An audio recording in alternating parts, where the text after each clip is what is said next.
Dalam hal ini Rasulullah sallallahu alaihi wasallam pernah bersabda, "La imana liman la amanata."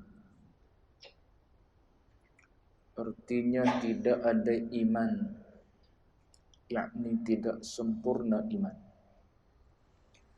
bagi orang yang tidak ada sifat amanah pada dirinya.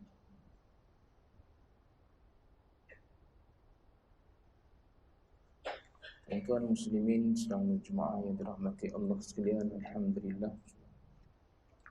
Lama dan selama-lamanya kita panjatkan puji syukur pada Allah dengan izin taufik hidayah Allah Ta'ala. Jua pada malam ini kita sambung lagi bacaan kitab 40 hadis akhlak mulia susunan Fadilatul Syekh Ahmad Fahmi Zamzam rahimahullahu ta'ala. Kita masih dalam intro ataupun pendahuluan muqaddimah yang ditulis oleh Fadilatul Syekh. Baik, dalam hadis ini, hadis yang diriwayatkan oleh Anas bin Malik. Cuma dia tak sebutlah situ siapa. Syekh Fahmi tak bubuh di situ supaya kitab ni jadi pendek, jadi kecil, nipis, senang untuk kita baca. Kalau dia bubuh semua jadi panjang pula. Jadi hadis ni hadis sahih yang disimpan oleh Imam Ahmad dalam musnad dia.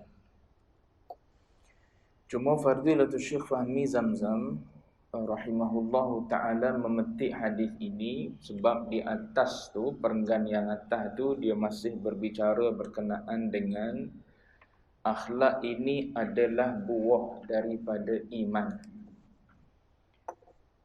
So bila sempurna iman, maka yang akan lahir daripada keimanan yang sempurna itu adalah akhlak-akhlak yang baik. Ibarat akhlak itu buah daripada iman yang terhunjam di dalam hati seseorang mukmin. Jadi bila seseorang itu ada iman di dalam hatinya, pasti segala kebaikan yang dilakukan, segala kemungkaran, kemaksiatan akan ditinggalkan. Kerana di antara iman ialah iman kepada Allah. Di antara iman kepada hari akhirat, yakni ada pembalasan di akhirat nanti. Antara iman kepada malaikat, iaitu malaikat kiri dan kanan yang mencatat baik dan buruk.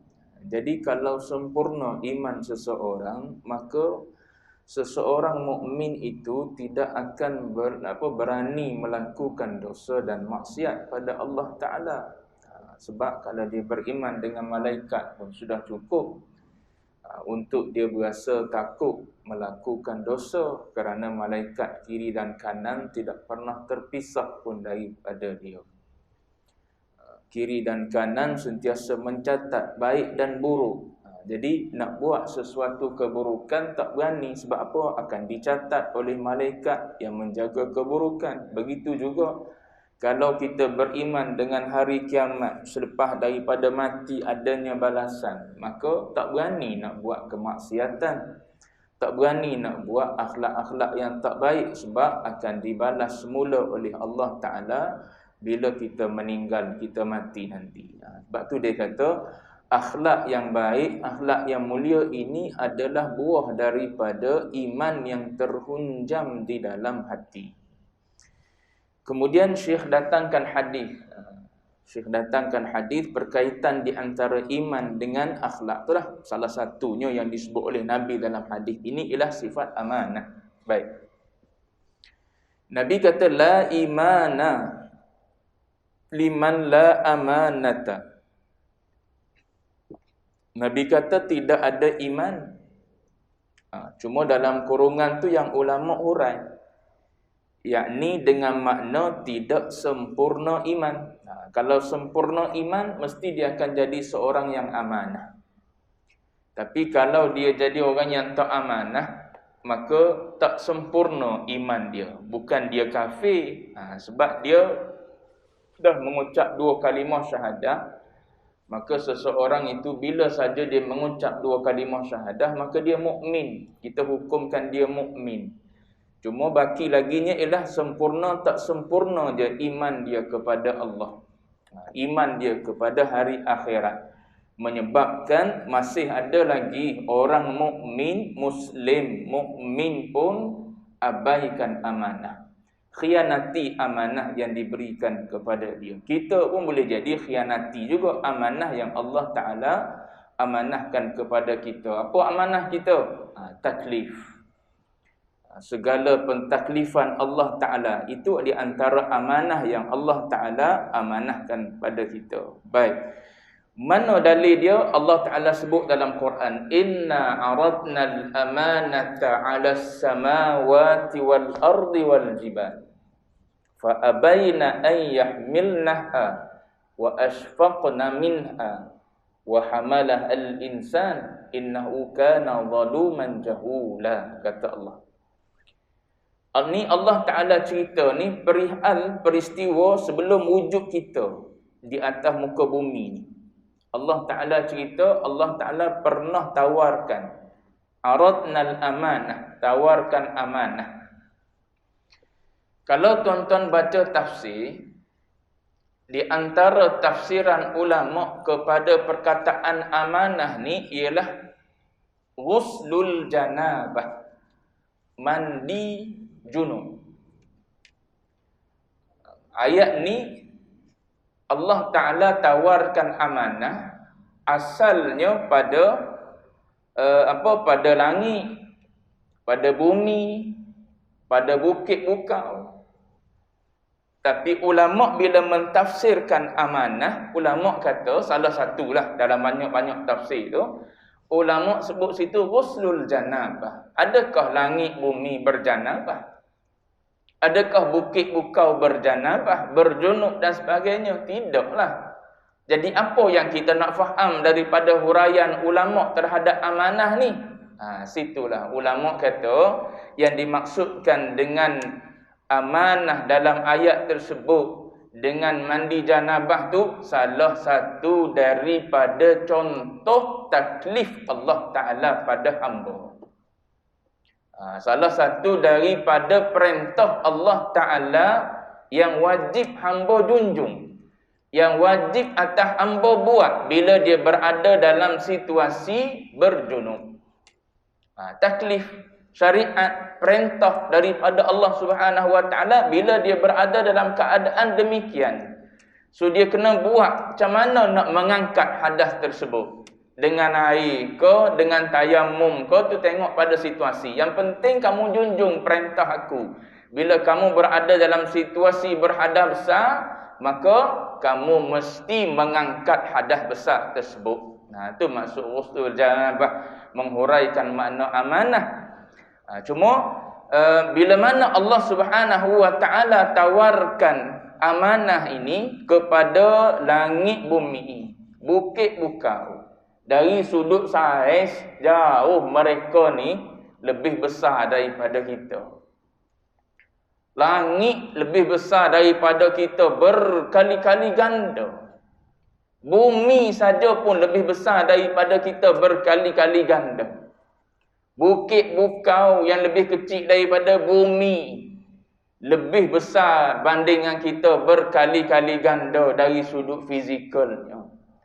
Tapi bila dengar Allah Ta'ala tawarkan kepada mereka amanah, yakni taklif, beban tanggungjawab syariat, ajaran agama, dan kata Allah Ta'ala sekiranya kamu lakukan tusabuna, kamu akan dibalas dengan pahala.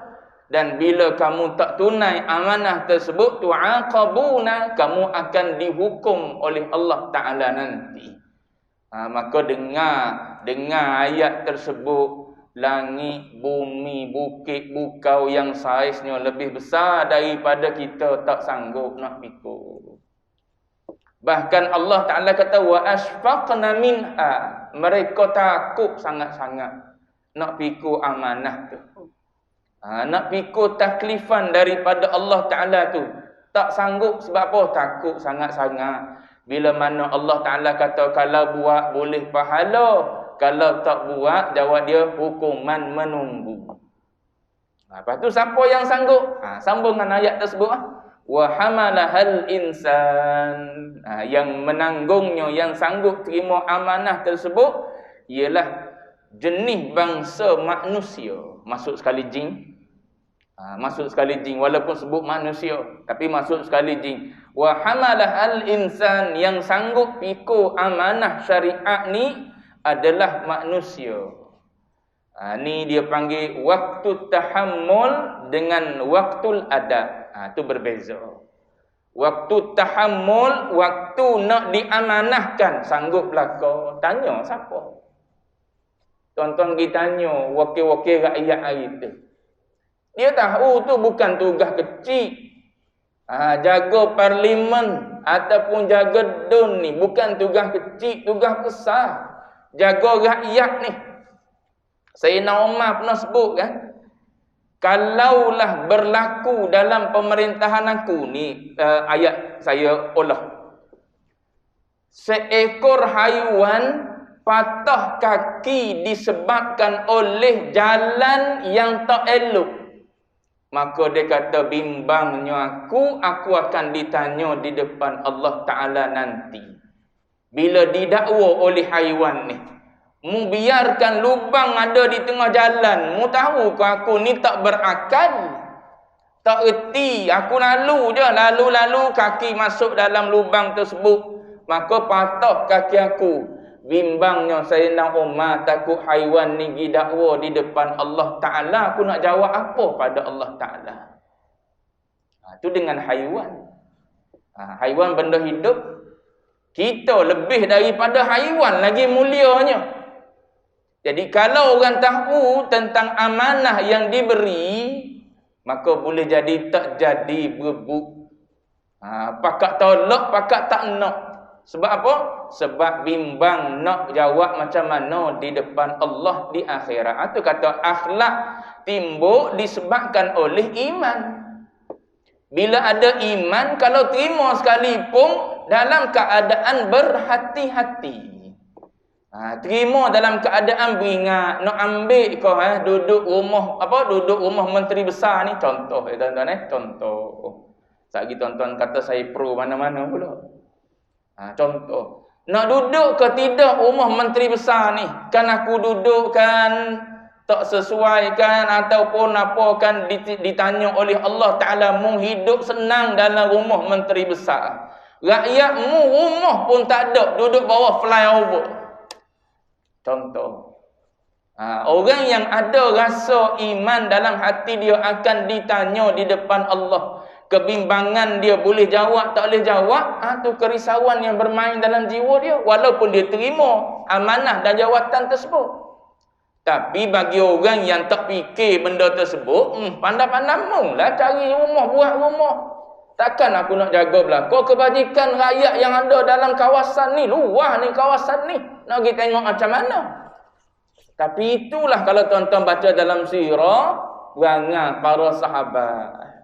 Malam-malam pergi keluar, pikul sendiri makanan, cari rakyat yang ada susah, yang tak ada makanan dan sebagainya, pusing pergi cari.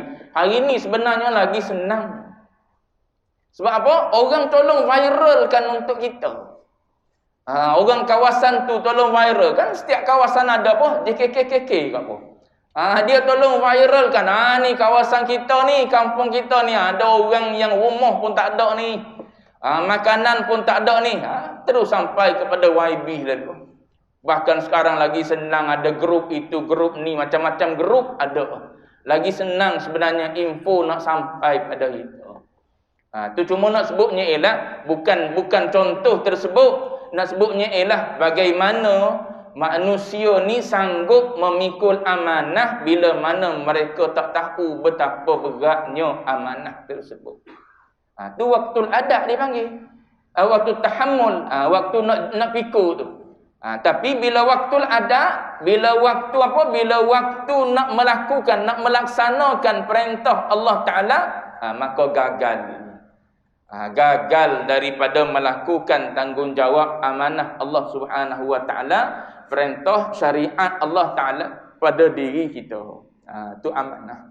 Jadi hadis ni nak sebut pada kitanya perkaitan di antara iman dengan amanah. Orang yang tak amanah, maknanya kita boleh katakan orang tersebut imannya tak sempurna. Andai sempurna iman dalam jiwa dia, pasti dia akan jadi seorang yang amanah. Besar amanah ni. Disebut dalam satu hadis panjang. Satu hadis panjang cerita tentang apa? Cerita tentang peristiwa kebangkitan kita nanti di akhirat. Bila mana semua manusia dibangkitkan semula oleh Allah Ta'ala di akhirat nanti, dibawa ke padang mahsyar, nak memulakan hisab ni, manusia pun pergi carilah bapa yang paling tua sekali, iaitu Adam alaihi salam, ayahanda kita yang paling awal sekali.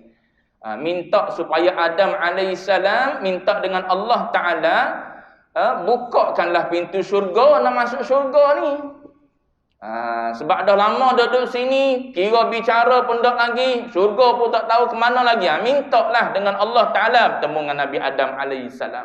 Ringkas ceritanya, Adam AS beritahu, mu tak tahu ke yang aku ni lah yang jadi sebab kamu semua keluar daripada syurga.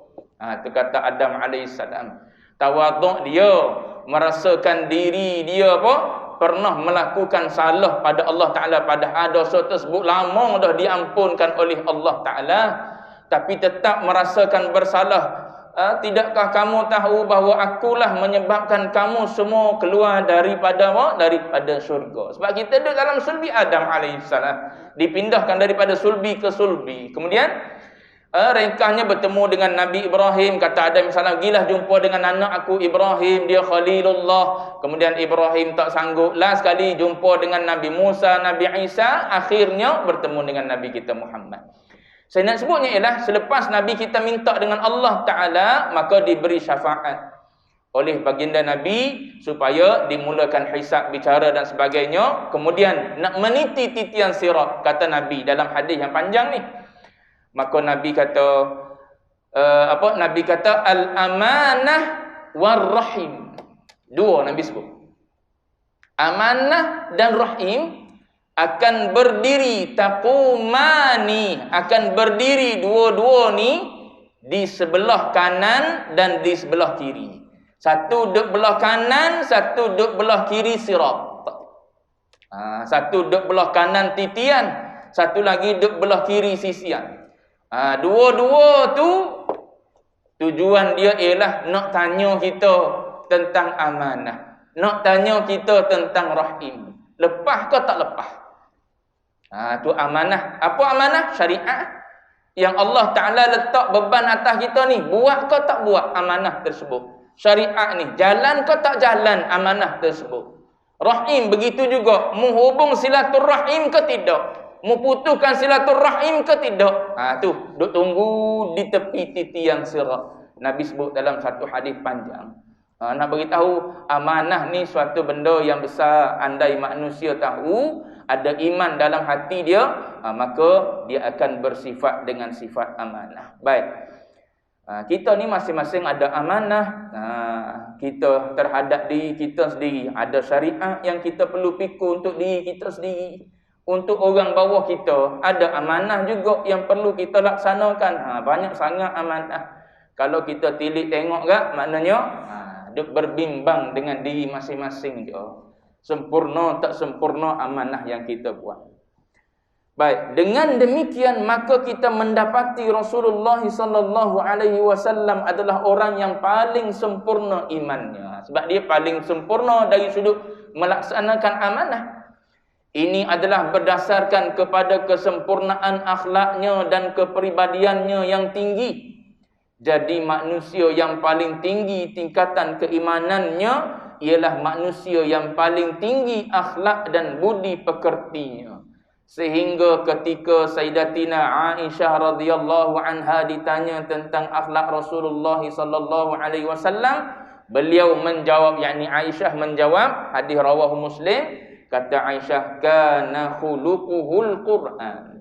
Akhlak Nabi ni adalah Al-Quran. Apa maksud akhlak Nabi Quran? Setiap apa yang Quran sebut, Nabi buat. Setiap apa suruhan yang Quran sebut, Nabi buat. Setiap apa yang Quran larang, Nabi tinggal. Ustaz ngajar bab rokok haram, dia isap berkepu-kepu. Tak serupa. Jumhur ulama kata haram rokok. Minoriti je yang mengatakan makruh. Dia duk mengajar berkepu apa? Dia duk mengajar berkenaan dengan rokok haram, tengok-tengok duk isap rokok. Tak serupa. Ni Nabi dah. Ni nak bagi tahu, Aisyah bagi tahu ni. Kana khuluquhul Quran. Apa sahaja yang jadi suruhan dalam Quran ada di Nabi. Mesti Nabi akan mendatangkan akhlak tersebut ataupun suruhan tersebut. Apa sahaja yang menjadi larangan dalam Quran, maka Nabi adalah orang yang akan meninggalkannya. Contoh dalam Quran kata apa? Qul lil mu'minina. Beritahu Muhammad kepada orang yang beriman apa benda? Yaghuddu min absarihim. Tengok Allah Ta'ala, gaya Allah Ta'ala bercakap pun beza tu tengok.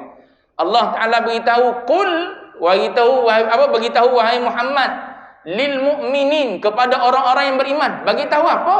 Tak ada apa benda yang Allah Ta'ala suruh bagi tahu. Yang adanya Allah Ta'ala cerita yaghuddu min absarihim. Itu jawapan pelaksanaan dah. Nescaya mereka akan menundukkan pandangan mata. Mana suruhnya? Tak ada suruh. Sebab apa Allah Ta'ala tinggal suruh ni? Sebab orang mukmin ni dia sur'atul ijabah. Dia orang yang sangat-sangat cepat tangkap dan amal. Itu sifat orang mukmin. Sebab tu dalam hadis ni sebut bukan Syekh Fahmi sebut muqaddimah berkenaan dengan iman dengan akhlak tu. Sebab sifat dan perangai orang mukmin dalam ayat yang saya bacakan tadi berkenaan dengan apa? Menundukkan pandangan mata. Tak ada suruhan dalam tu. Tuan-tuan bacalah, tak ada suruhan dalam tu. Sebab tu dalam tafsir ulama baru sebut. Ulama kata asal ayatnya gini, qul lil mu'minin, wahai Muhammad beritahu kepada orang yang beriman, ghuddu absarakum, tundukkan pandangan kamu. Itu suruhan. Barulah mari jawapan dia yaghuddu min absarihim, nescaya mereka akan tunduk. Sebab apa? Ada suruhan daripada Allah Ta'ala kepada orang mukmin supaya tundukkan pandangan. Maka mereka pun imtithal. Maka mereka pun junjung perintah daripada Allah Ta'ala. Tapi gaya Allah Ta'ala bercakap nak beritahu jiwa orang mukmin sur'atul ijabah. Cepat sangat terima perintah Allah Ta'ala ni. Tanpa fikir dengan logik akal kenapa. Atau orang beriman. Sebab tu iman tak lagi dengan logik akal. Logik akal ni nak hikmah dah. Iman ni benda yang kita kena terima. Walaupun akal kita tak boleh terima. Walaupun akal kita, macam mana hidup dalam syurga tak ada hujung. Hidup dalam syurga tak ada dah buang air besar. Hidup dalam syurga makan bukan main lagi lah. Tapi tak ada buang air besar. Tak ada sakit, umur duk gitulah. Pas ujung bila hidup kita ni? Duk mikir akal tak habis. Tapi iman kena terima gitu. Tu kata iman tak mikir dah. Nak beritahu cepat tak cepat. Ni perintah siapa? Allah Ta'ala buat. Ni perintah siapa? Nabi buat. Tak apa mikir dah. Kenapa kena tunduk pandangan mata? Kenapa kena tinggal yang ni? Kenapa kena buat yang ni? Tak ada kenapa-kenapa dah orang yang beriman ni. Junjung. Mari kemudian kenapa? Sebab apa? Nak tahu jugalah hikmah. Kenapa ni kita puasa 30 hari ni?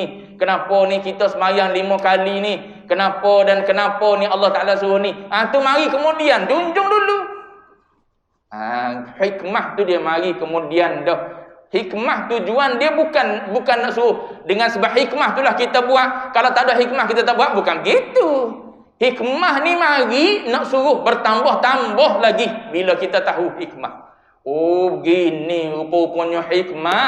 Kalau aku tahu gini, aku tak semayang 5 kali sehari saja yang wajib. Aku akan buat yang sunat semua sekali. Tu bila tahu hikmah. Kita tahu hikmah, tak tahu hikmah serupa. Tu perangai orang yang beriman. Allah Ta'ala sebut sur'atul ijabah. Cepat sangat dia junjung. Kalau Allah Ta'ala sebut dalam Quran, qul lil mu'minina yaghuddu min absarihim wa yahfazu furujahum. Maknanya Nabi orang yang paling jaga pandangan mata. Nabi orang yang paling jaga furuj. Orang yang paling jaga, sebab ni perintah dalam Quran ada pada Nabi. Nabi ni ibarat seperti Al-Quranu yamshi. Quran yang berjalan Nabi ni. Quran ni ada Quran yang samit, Quran yang senyap, tak berkata apa-apa, duduk dalam roh macam mana kita tak baca? Kemudian Al-Quranun natiq, Quran yang bercakap, kita ambil, kita baca. Pada tu saja tak adil lagi. Al-Quranu yamshi, Quran yang berjalan. Berjalan kita tu adalah Quran. Berjalannya Nabi itulah Quran. Macam mana Nabi jalan? Nabi berjalan dalam keadaan tak sombong. Sebab apa? Dalam surah Luqman sebut. Berkenaan dengan orang yang berjalan dalam keadaan sombong. Wala tusa'ir khaddaka linnas. Jangan kamu sombong, paling muka pada manusia. Maknanya Nabi orang yang paling tawaduk dalam berjalan dia. Nabi orang yang paling merendah diri. Dia bila apa dengan manusia. Sebab Allah Taala larang jadi orang yang sombong. Nabi Sayyidul Mutawadhi'in. Tonton tengoklah ayat apa yang ada dalam Quran waktu baca tu, tengok terjemahan sikit-sikit, maknanya di Nabi akhlak tersebut, perintah tersebut yang paling sempurna dilaksanakan. Itu maksudkan khuluquhul Quran. Maknanya tak ada sebarang suruhan mari daripada Allah dalam Quran yang Nabi tak buat. Tak ada sebarang larangan yang ada dalam Quran yang Nabi tak tinggal. Maknanya suruhan Nabi buat, larangan Nabi tinggal. Sebab tu ibarat Nabi ni seperti Quran yang berjalan. Gitu. Baik. Mana tadi? Maksudnya, maksud huraian pada kana khuluquhul Quran ni, Syekh Fahmi hurai sikit. Rasulullah sallallahu alaihi wasallam adalah memiliki akhlak yang paling tinggi seperti yang diterangkan dalam Al-Quran. Kerana baginda telah mengamalkan segala sifat-sifat kemuliaan yang diperintahkan di dalam Al-Quran. Dalam Quran ada perintah khudhil afwa. Khudhil afwa. Maafkanlah. Ambillah sifat memaafkan ni jadi akhlak kamu gitu. Khudhil afwa. Nabi antara orang yang sangat pemaaf. Contoh dalam peristiwa apa? Dalam peristiwa Dhatur Riqa. Dalam satu peperangan Dhatur Riqa. Ketika Nabi sedang berehat di bawah pokok. Nabi berehat, Nabi baring di bawah pokok tu, Nabi sangkuplah dia punya apa? Dia punya pedang tu di dahan pokok. Rupa-rupanya ada musyrikin yang sedang memerhati gerak-geri Nabi. Bila dia tengok Nabi letak pedang dia di dahan pokok dan Nabi pun dah tidur, dah terlena, maka dia pun pergi senyap-senyap dia ambil pedang tu. Bila dia ambil pedang dah duduk di tangan dia, dia pun letak pedang tu di leher Nabi. Saat tu Nabi terjaga. Dalam beberapa riwayat, ada riwayat mengatakan dia tanya Nabi, "Takhafuni? Mu takut tak pada aku? Sekarang ni pedang duduk di tangan aku letak di lehermu dah. Maknanya kalau aku nak bunuh engkau pun tak apa sekarang ni. Takhafuni?" dia tanya Nabi. Nabi kata, "La, aku tak takut pada engkau." Itu kesempurnaan akhlak. Kata apa? Sifat khauf hanya ada pada Allah. Hanya ada untuk Allah Ta'ala. Maknanya hanya takut kepada Allah Ta'ala. Adapun makhluk, dia hanyalah asbab.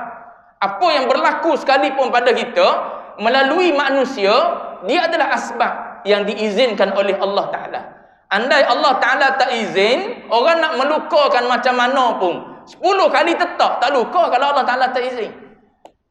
Tu i'tiqad, tu pegangan tuan-tuan mengaji dalam usuluddin. Ke tuan-tuan rasa kalau orang tetap je mesti luka gitu? Tak, usuluddin tak ajar gitu. Sebab tak memberi bekas, tak bagi kesan. Yang memberi kesan dan bekas ialah Allah Subhanahu wa Ta'ala. Tu i'tiqad.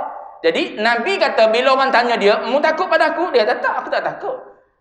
Lepas tu, siapa yang boleh menyelamatkan engkau?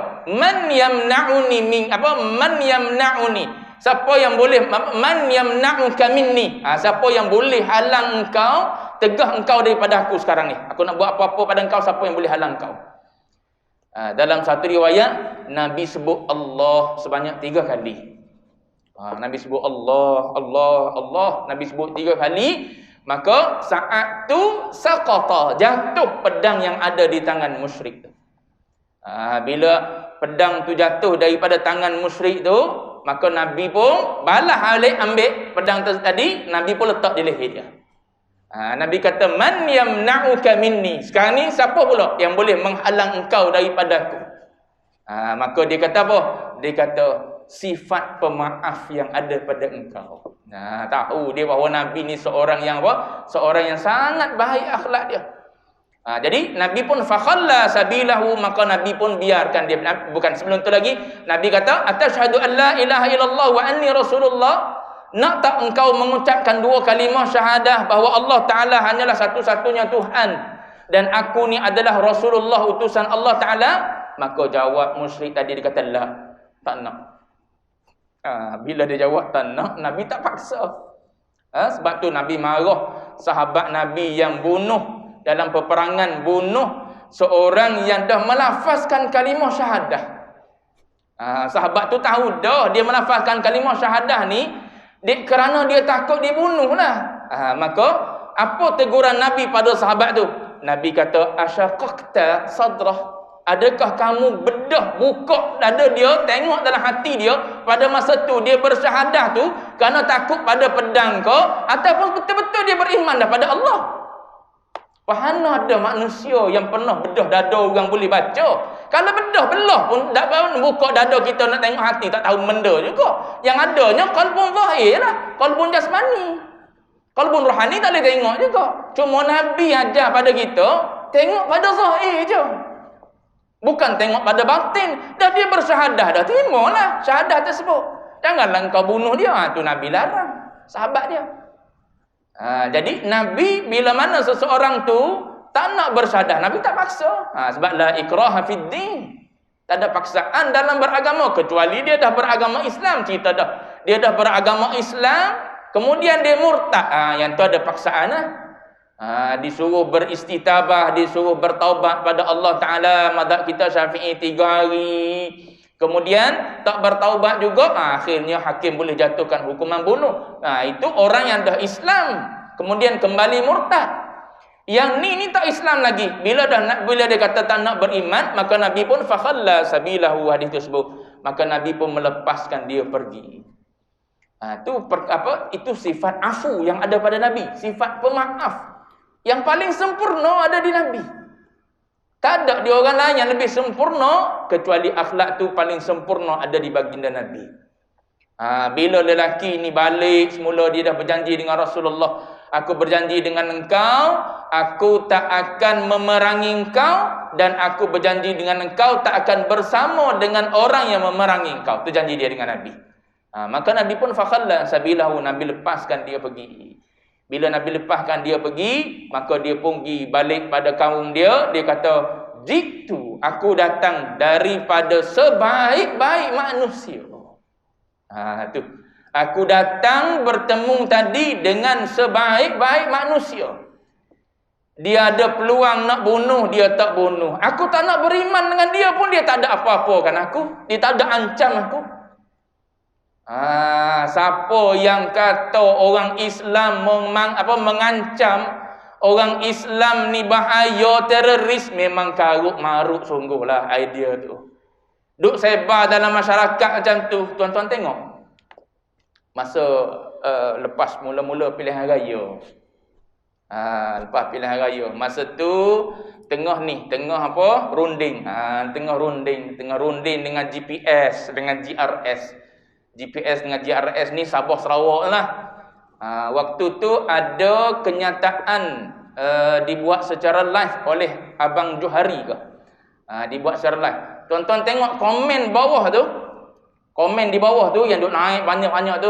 Banyak dan ramai orang yang tulis PAS teroris, PAS teroris. Kalau hidup ngapah habis lah dia kata. Kalau PAS pemerintah habis lah. Tu gambaran siapa bagi tu. Siapa yang ajar? Islam ni adalah teroris. Dunia sekalipun kalau ada yang bawa ideologi tu Islam adalah teroris, ataupun betul-betul dia buat kerja teroris atas nama Islam, maknanya dia bukan bawa Islam sebenar. Sebab Islam tak pernah ajar teroris.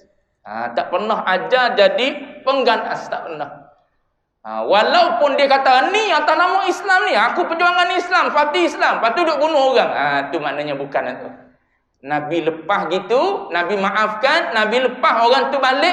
Kenapa Nabi buat gitu? Sebab Nabi pernah sebut dalam satu hadis, dan Allah Ta'ala pun pernah sebut dalam Quran, sifat afu ini, sifat memaafkan ini, dia akan menambahkan ketakwaan. Dalam hadis Nabi kata, tak akan menambahkan sifat apa? Sifat pemaaf ini kecuali izzah. Nabi kata, kecuali keizzahan, ketinggian.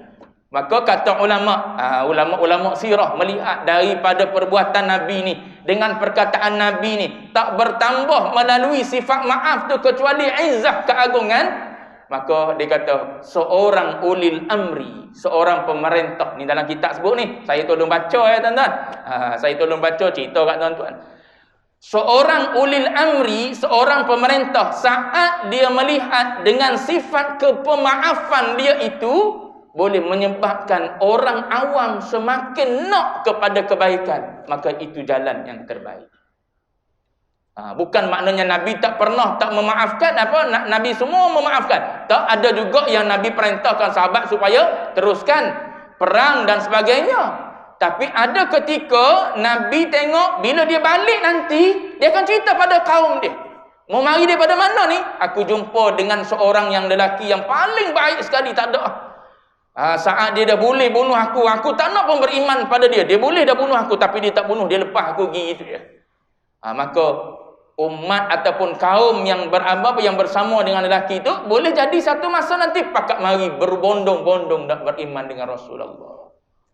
Tu seorang ulul amri kena bijak itu. Baca sosiopolitik yang ada pada masa itu, ataupun yang berada di dalam kabilah ataupun kaum tersebut. Tu semua tu sirah yang ada. Sebab tu sirah ni perlu baca kan, nak terlibat dengan politik. Kena baca, kena bijak bacaan baik. Mana tadi? Itu contoh sifat yang ada yang ada pada Rasulullah, sifat pemaaf yang ada pada Nabi. Kita gaduh dengan bini pun tak maaf. Bini ada minta maaf. Tahu? Gaduh dengan bini berapa kali dah minta maaf. Kita sekali kita sekali sepanjang hidup dengan dia tak pernah minta maaf. Sombongnya kita ni. Egonya kita. Nak minta maaf tu berasa apa kalau aku minta maaf? Jatuhlah aku sebagai suami. Dia dah minta maaf walaupun salah kita. Tu nak beritahu orang yang boleh ada sifat pemaaf ni adalah sifat tanda imannya yang sempurna dalam jiwa. Tu salah satu contoh daripada akhlak baginda Nabi. Baik. Mana tadi? Kerana baginda telah mengamalkan segala sifat-sifat kemuliaan yang diperintahkan di dalam Al-Quran, dan baginda telah meninggalkan segala sifat-sifat kecelaan yang telah dilarang di dalam Al-Quran. Jadi Rasulullah sallallahu alaihi wasallam adalah contoh yang hidup. Itu kata Al-Quranun yamshi tu, Quran yang berjalan tadi. Nabi ni adalah Quran yang berjalan, yang hidup kepada segala akhlak mulia yang dikehendaki di dalam Al-Quran. Baik. Ketinggian dan keagungan akhlak baginda Nabi telah diakui oleh kawan dan lawan. Tadi contoh lawan. Lawan yang Yang menceritakan dia datang daripada manusia yang sebaik-baik manusia. Tu iktiraf daripada lawan. Tak beriman pun dia. Seperti yang banyak disebutkan di dalam riwayat hidupnya, dan telah pula diakui oleh Allah Ta'ala seperti firman Allah Ta'ala. Ni Allah Ta'ala sendiri akui apa yang ada di Nabi. Wa innaka la'ala khuluqin azim. Wa innaka la'ala khuluqin azim. Maksudnya, sesungguhnya engkau, hai Muhammad, berada di atas akhlak yang sangat agung. Tu terjemahan kepada ayat. Kalau kita pergi dengan bahasa ataupun dengan balaghah ayat Allah Ta'ala ni, wa innaka la'ala khuluqin azim ni, ulama hurai ayat ni bermakna Allah Ta'ala sebut subhanallahil azim, maha suci Allah yang maha agung. Maknanya ibaratnya Allah Ta'ala bersumpah Bahawa yang ada di Nabi ni, akhlak yang ada di Nabi ni adalah akhlak yang sangat luar biasa. Sehingga ulama mengatakan ma hadhihi ni akhlak yang ada di Nabi ni, khuluq azim yang ada di Nabi ni. Ma hadhihi sifatun basyariyah. Ini bukan sifat kemanusiaan. Walakinnaha sifatun rabbaniyatun azimah, kata ulama. Bahkan akhlak sifat yang ada di Nabi ini adalah sifat yang disandarkan kepada Tuhan. Maknanya hebat sangat akhlak Nabi. Memaafkan Nabi. Sifat memaafkan. Sifat apa lagi? Sifat sabar Nabi. Sifat apa? Lebih kepada apa? Lebih kepada sifat tersebut. Umpama, tu umpama, kataan umpama. Seperti sifat tu, sifat yang ada pada Allah Subhanahu wa taala. Sebab tu dia bubuh azim, kalimah azim. Apatah lagi dia guna kalimah la'ala. La'ala tu maknanya lebih tinggi daripada akhlak manusia biasa. Sangat-sangat agung akhlak yang ada pada baginda Nabi. Sebab tu seorang Yahudi bila dia datang bertemu dengan Sayyidina Umar, zaman Khalifah Umar bin Al-Khattab. Zaman Sayyidina Umar jadi khalifah. Masa tu seorang Yahudi datang bertemu dengan Umar, suruh Sayyidina Umar ceritakan tentang akhlak Rasul kamu. Akhbirni an akhlaqi rasulikum, ceritakan kepada kami akhlak Rasul kamu. Maka kata Umar, mungkin tanya Sayyidina Ali, sebab Ali lebih dekat dengan dengan Rasulullah, ada hubungan keluarga. Lalu bila ditanya kepada Sayyidina Ali, maka Sayyidina Ali jawab soalan Yahudi tadi dengan soalan juga. Okey, sebelum aku jawab soalanmu, mu jawab dulu soalanku. Mu cerita padaku tentang mata' dunia, tentang keseronokan dunia. Keseronokan yang ada dalam dunia ni, mu cerita padaku, beritahu padaku keseronokan yang ada dalam dunia. Apa kata Yahudi tu? Dia kata macam mana aku nak cerita? Dia kata tentang keseronokan dunia banyak sangat. Kata Sayyidina Ali, Allah Ta'ala cerita tentang keseronokan dunia ni. Allah Ta'ala kata, qul mata'ud dunya qalil. Keseronokan dunia ni Allah Ta'ala bagi tahu sikit sangat ya, nak banding dengan keseronokan akhirat. Jadi Sayyidina Ali kata, kalau yang sedikit tu pun mu tak boleh cerita dah padaku. Al-Quran cerita tentang akhlak Nabi, wa innaka la'ala khuluqin azim. Bukan akhlak manusia biasa ni. Bukan akhlak pemimpin-pemimpin dunia biasa. Ini manusia luar biasa. So aku tak boleh nak cerita padamu dengan ringkas akhlak Nabi. Maknanya mu kena duduk dengan aku, tengok macam mana aku tunjuk padamu satu-satu. Gini akhlak-akhlak Rasulullah. Tu wa innaka la'ala khuluqin azim. Disebut oleh Sayyidina Ali. Bunyilah isyarat kita berhenti di situ. Dan oleh kerana yang demikian itu, maka Allah Ta'ala menyuruh kita untuk mengikuti akhlak Rasulullah. Akan datang sikit lagi muqaddimah daripada Syekh Fahmi. Allahu a'lam. Wa ilmuhul atam.